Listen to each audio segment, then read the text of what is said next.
Hello students, today we will read a very beautiful poem, Daffodils, written by William Wordsworth. The poet or the speaker in this poem says that once while wandering like a cloud floating above hills and valleys, he came across a field of daffodils beside a lake. The dancing, fluttering flowers stretched endlessly along the shore, and though the shining waves of the lake danced beside the flowers, yet the daffodils outdid the water with their beauty.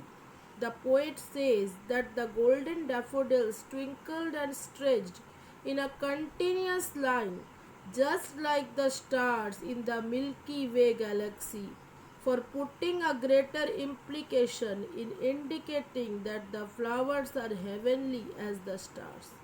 He seems the endless view of golden daffodils as a never ending line, the poet's exclamation of number of flowers by saying 10,000 saw I at a glance indicates that he has never seen so many daffodils at once. The poet could not help to be happy in such a joyful company of flowers. He says that he stared and stared but did not realize what wealth the scene would bring him.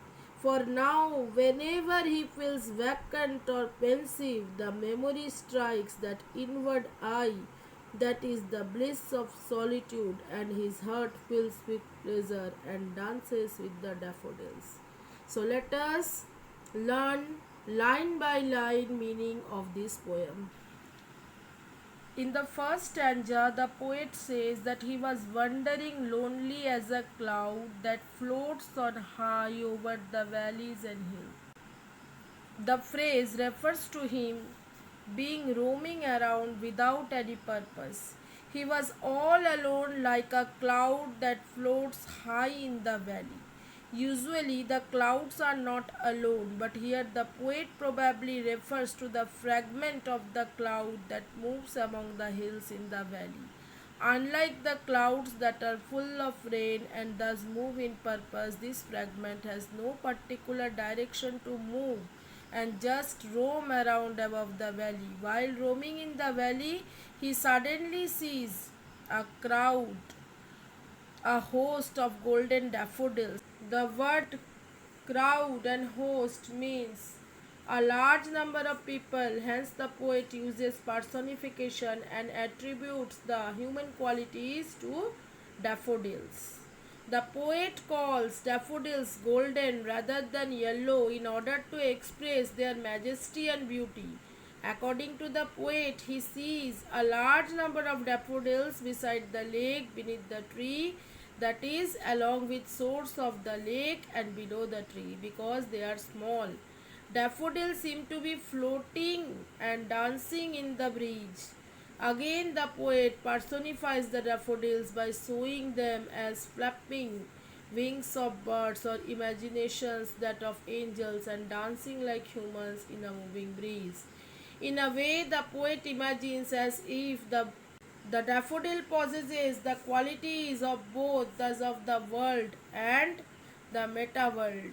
Hence, this is the example of a juxtaposition in I wandered lonely as a cloud. In the second stanza, the poet compares daffodils with the stars in the Milky Way. The poet says the daffodils stretch in the never ending line along the margin of a bay. The bay here refers to the lake. According to the poet, the daffodils which covered the shore of the lake seemed to be unending like stars in the sky and lights of Milky Way. They are too twinkling. The phrase 10,000 saw I at a glance is a hyperbole that means the poet saw a large number of daffodils which he could not count. The daffodils were tossing their head in a sprightly dance. The word head here refers to the top flower part of the plant. Sprightly dance means lively and jubilant dance. The daffodils were thus moving their heads in the rhythm, which looked quite amazing and seemed to the poet as they were dancing. In the third stanza, the poet brings in the waves waving in the lake. The poet says the waves beside them dance, but they outdid the sparkling waves in glee. The line means that there were waves too, which seemed to be dancing in the lake, but the joyful dance of the daffodils was far better than theirs. And for a poet like William Wordsworth himself, their joyful company was the ultimate source of pleasure and ecstasy. These lines somehow reflect the ideals of the Romantic age and its means theme return to nature. The ultimate source of joy for the Romantics was nature and its appreciation. Hence, in the poem, the poet concludes that seeing the daffodils dancing along the lake in the dream of every poet, including him, and being there is like dream coming true. And thus the poet gazed and gazed, that is, kept looking on the daffodils and their dance. However, he could not fully appreciate scenery before him. Wealth here means happiness. For the Romantics, nature and its beauty was the ultimate wealth, and because it was in abundance, he could take away just a little bit of it, though he kept watching them. In the fourth or final stanza, the poet says that while sitting on his couch means a kind of bench, and in vacant, when he is alone, or in pensive mood, means when he is sad or sorrowful. The memory of those daffodils flash upon his inward eye, that is spiritual or romantic vision. Their memory then becomes the source of joy in his solitude, in his loneliness. His heart is then filled with pleasure and dances with the daffodils. Thus, the memory of daffodils becomes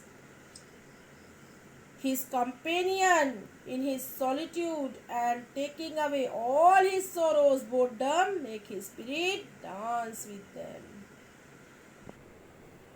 So, my dear students, in the poem, the poet uses various things to describe the beauty, joy, and elegance of the beautiful flower daffodils.